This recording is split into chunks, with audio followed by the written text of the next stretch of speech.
But no, but listen, man, I don't minimize what he does though, because he admits that he's an alcoholic and that he's weaker than above, and that ain't easy to do. I couldn't do any of that shit. I'm too proud, you know what I mean? I got too much pride, you know, like they say in the scriptures, pride goeth before the fall, you know, and he can somehow, you know, it's a very beautiful thing he does. He goes to Alcoholics Anonymous and he says right in front of them, he says, you know, he goes in front of a whole room full of people and he says, I am an alcoholic, you know.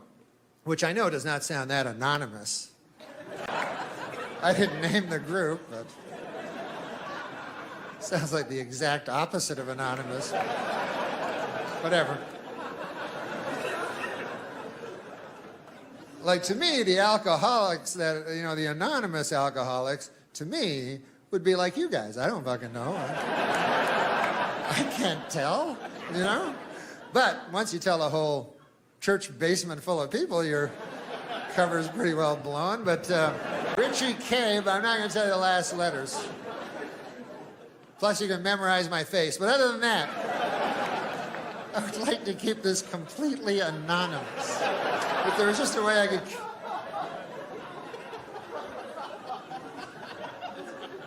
And what better way to keep a secret when you think about it than tell a room full of drunks?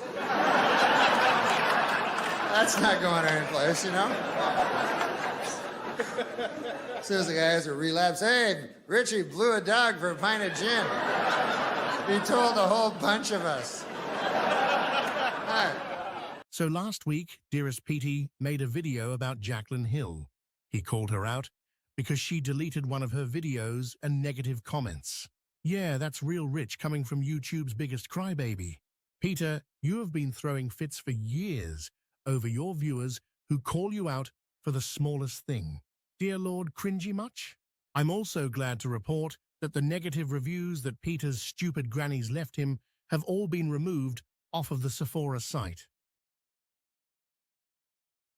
Good to hear that his behind-the-scenes bullshit blew up in his face. So this is beyond vile, and of course it's to be expected from this lying douchebag. Now, when this bozo lost his stupid-as-fuck icon hat, he stated that it was one of his worst days ever. Really, Peter? I think you killing that poor innocent man due to that car accident you caused would be the worst day of your life. But a stupid icon hat tops your list? Really? Now, over the past week, he's blathering on about trauma and bullying and his fake AA meetings. Let's dive into these Reddit comments, shall we? And he brought up the car accident and the mother again. On his Does Stuff channel, why did he have to explain that he did a trauma narrative about the accident to get to the story about doing a trauma narrative for the bullying? It caused him to talk about the victim's mom again.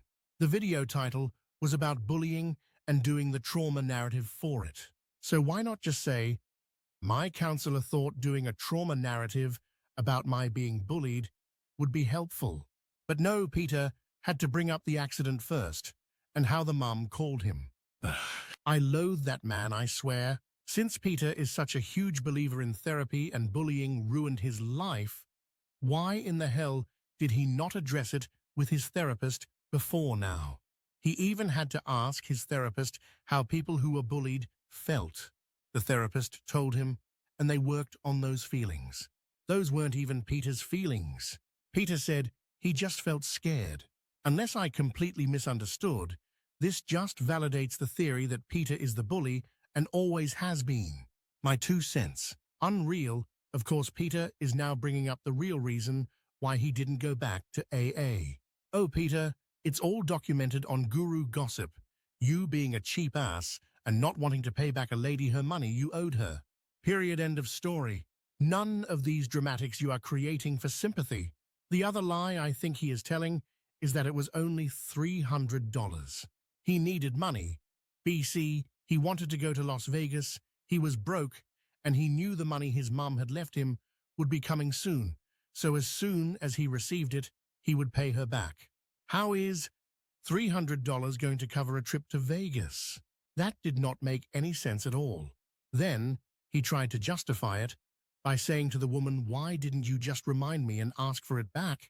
I always thought to myself, why should she have to chase him to get her money back? He always said it wasn't about the money that he got upset. It was BC he found out they had all been talking about him and the situation when he wasn't around. Well, hell, I would tell everyone too, just to keep them from getting swindled by him themselves. The total sum of money he borrowed, what he needed it for, how urgently he needed the money, why he didn't pay it back, and the reason why he didn't go to meetings for years on end are his standard lies and stories that change over time somewhat, but your explanation just about covers it. The new lie is that every time it is mentioned here on Reddit that either A, he doesn't go to meetings at all, or B, he doesn't see Tonya or others anymore, the following day, miraculously, he goes to a meeting and/or meets Tonya. Another thing completely is the reasoning he goes to AA after all these years, which is to hear himself speak to a captive audience since his daily whining on YouTube is not enough. Like it has been talked to death on GG and elsewhere, Peter doesn't drink, obviously. However, anyone who attends AA knows that he pays only lip service to the whole idea of emotional sobriety. I think one of these days I have to gather all the direct links to GG and post them here what comes to his AA service and attendance and his emotional sobriety. There's a bunch of them. He has told this story 100 times. He borrowed money and forgot to pay it back. Someone called and told him off about not paying her back. He 69'd the phone call and called them back. He paid the lady back, but said he was so mad, people were gossiping, he refused to go back to AA. 4 years later, he went back with Tonya. Is he changing this story? I always figured he stopped going to avoid paying the woman back, though. So he mentioned he doesn't bring up going to meetings because people will find out which meeting he's going to and show up there and say how much they love his videos. Peter, I don't think you're mentioning them because you're not going, because, well, Tonya goes herself in the morning. That's too early for you, and, well, the other person in your household doesn't bring you anywhere, and you don't like taking Ubers unless it's for fun things like haircuts and casino trips. It is responsibility to keep his sobriety in check, no one else's. No way someone watches his vlogs of him and decided to figure out where his meeting is and goes.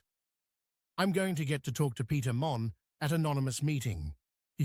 I'm pretty sure their first priority is they are trying to be sober and better themselves.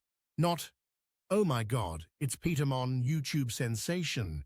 That's the furthest thing from their mind when they take their sobriety seriously. Did he say something in his vlogs that he's been going to meetings lately? Because that's complete bullshit. This asshole tells us what's on his husband's plate at dinner and everyone else at the table. But he's not going to mention going to a meeting.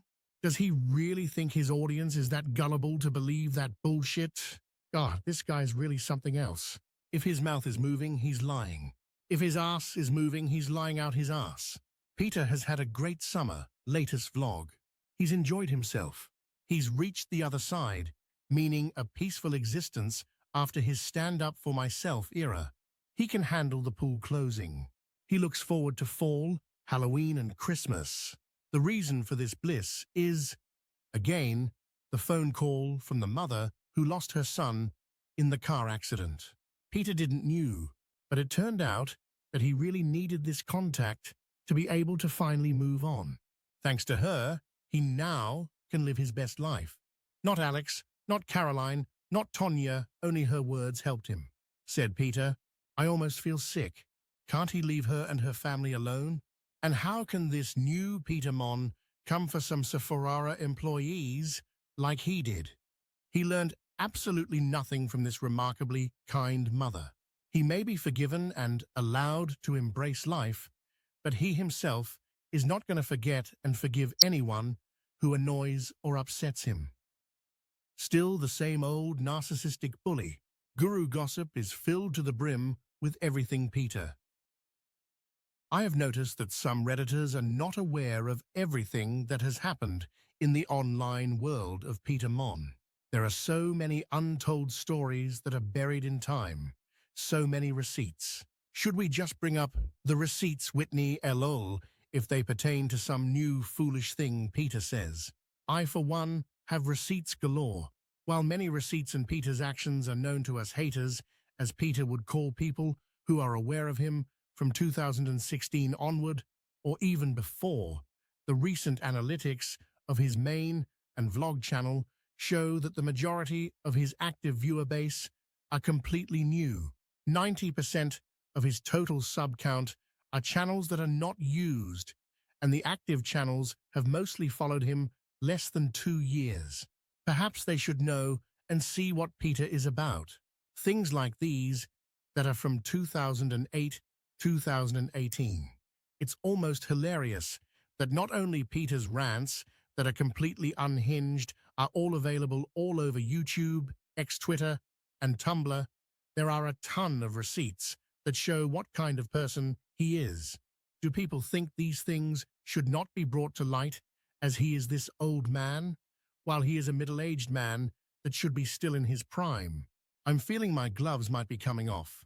And as Peter is reading here, yes, I've got your number, pal, so grip tight on your chair in the concrete slab you call the porch. I know only of Guru Gossip, but even knowing that, and Peter's actions from the past 8+ years, is a lot. There is just so much information on what he truly is. Everybody has seen his awful tweets, but for some reason, no one cared.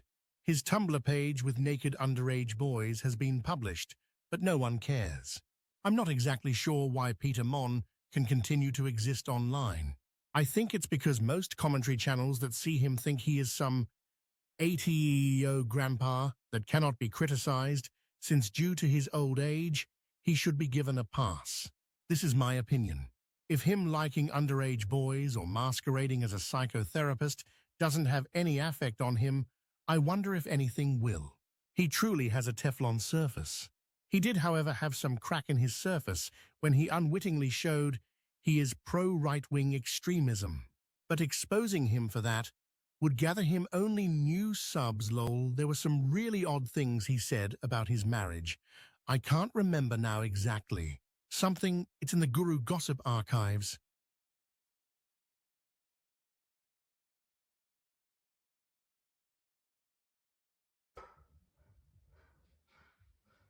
What are they doing? They're just swimming.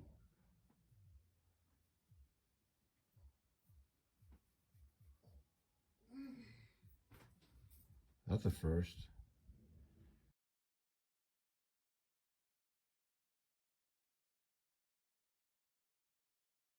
Think we have anything for you. You're obviously in the wrong place. Please leave.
I was